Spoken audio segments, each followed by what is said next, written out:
Is there anything that this game doesn't have? Our universe, right? And just set players loose in it. And Will you be able to play with your friends? yeah. Do we ever get to see ourselves? No, you don't see yourself, so the only way for you to know what you look like is for somebody else to, to see you. Welcome to Jurassic Park.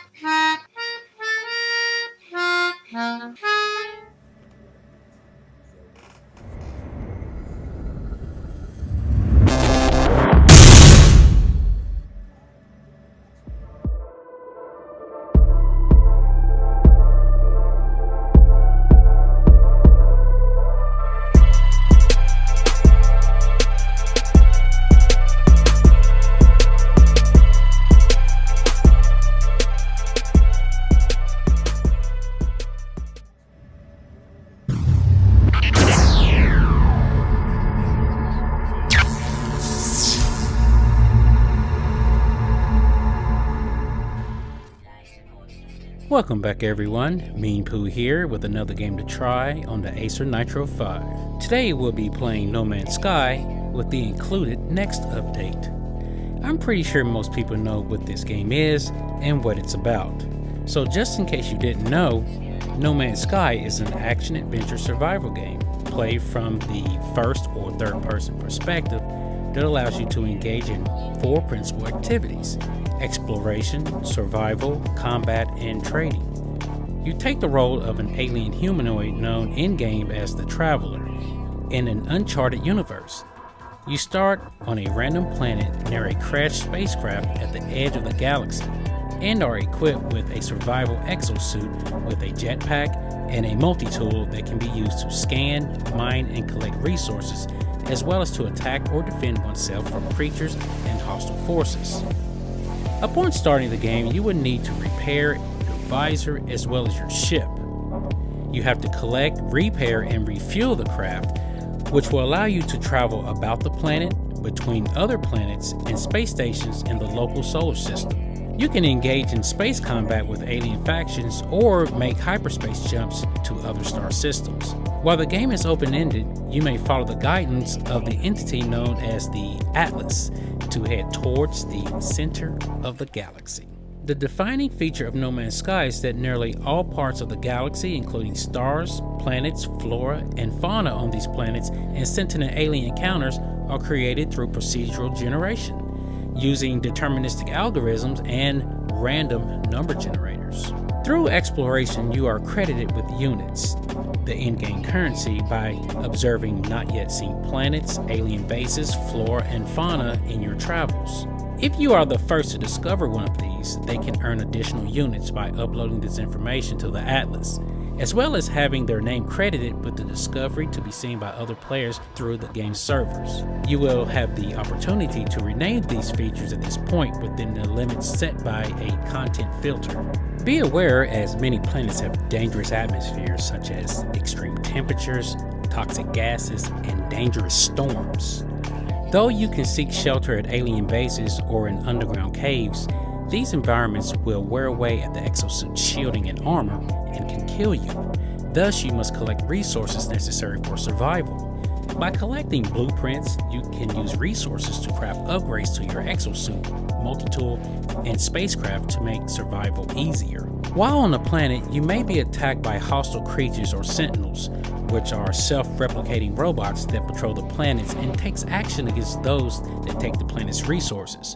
You can either run or fight back using the weapons installed on your multi-tool. While in space, you may be attacked by pirates seeking your ship's cargo, or by alien factions with whom they have a poor reputation. Here, you can use the ship's weapon systems to engage in these battles. Should you die on a planet, you will be respawned at your last save point without your exosuit's inventory. You can recover these materials if you can reach the last death location. If If you die in space, you will similarly be respawned at the local system space station, but having lost all the goods aboard your ship. Each star system has a space station where the traveler can trade resources, multi-tools, and ships, and interact with one or more aliens from 3 different races that populate the galaxy. You may also find active or abandoned alien bases on planets that offer similar functions. Each alien race has their own language, presented as a word-for-word substitution, which initially will be nonsense to you.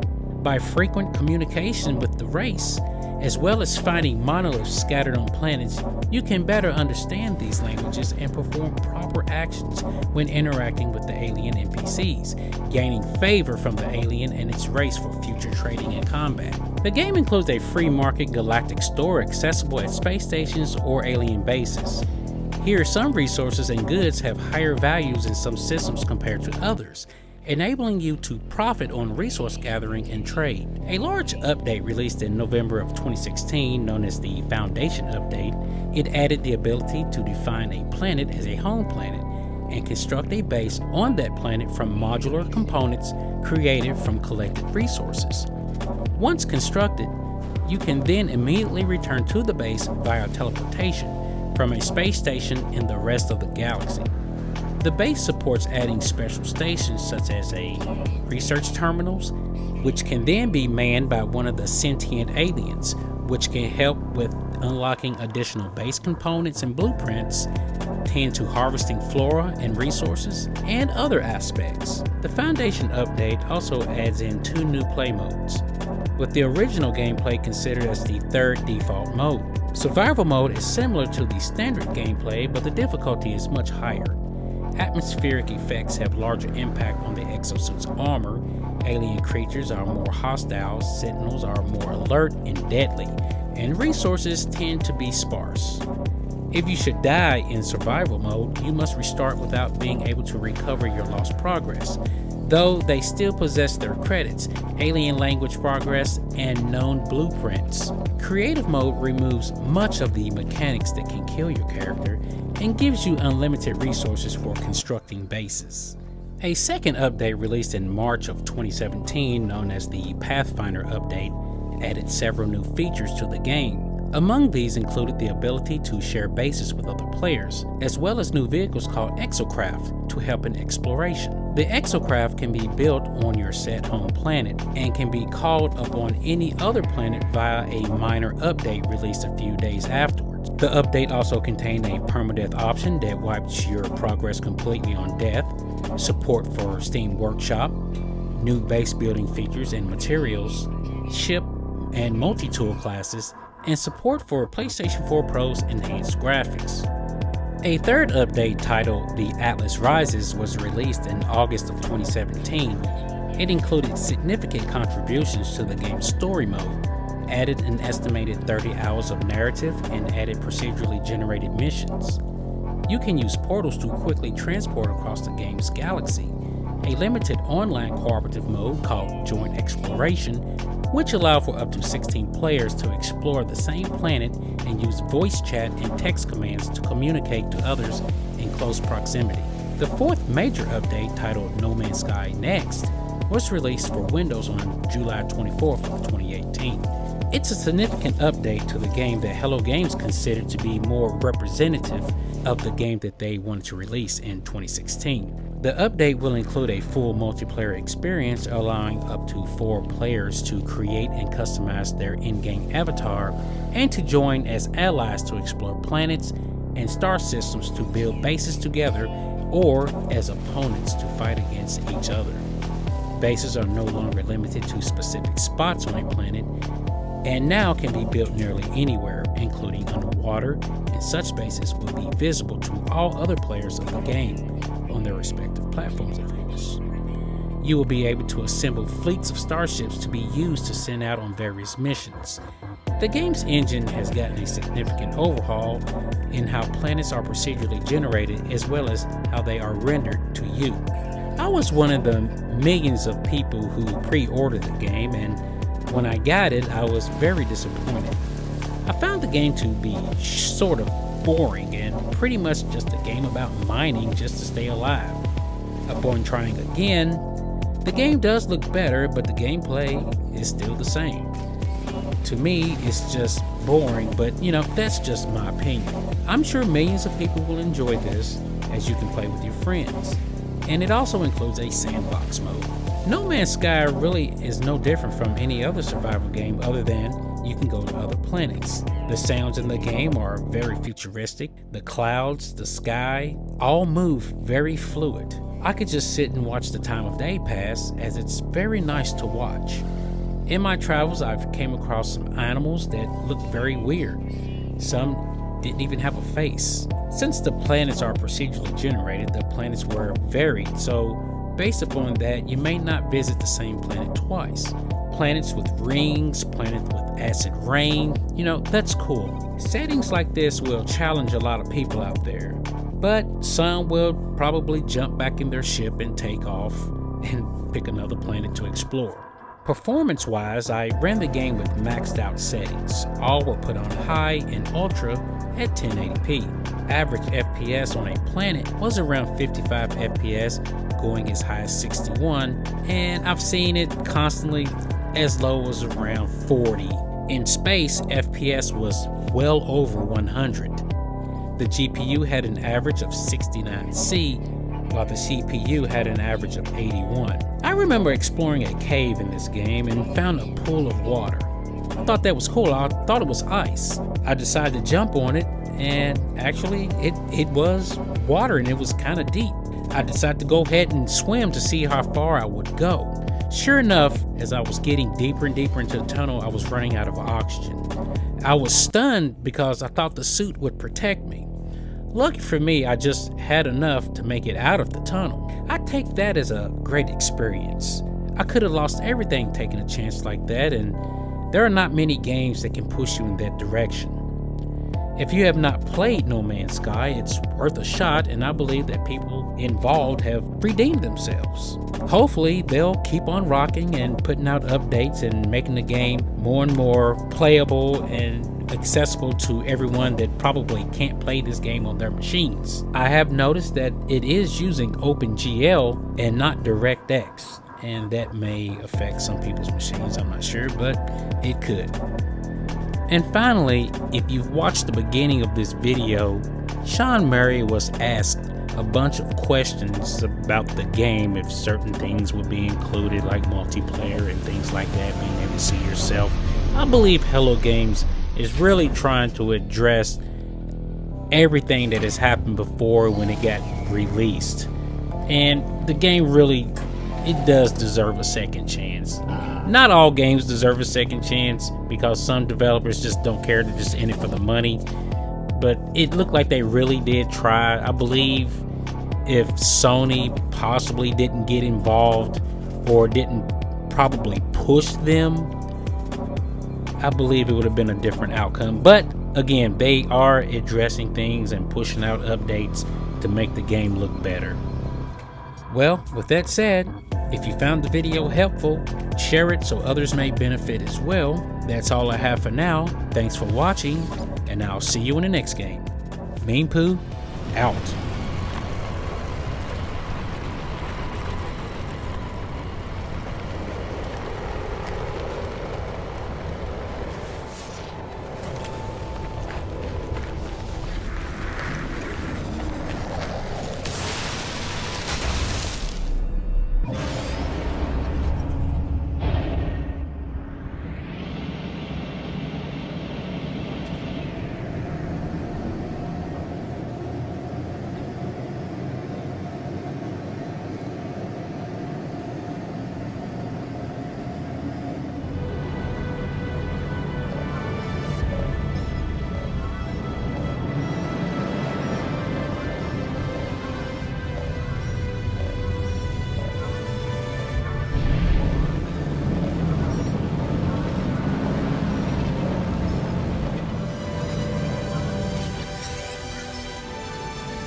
Saddle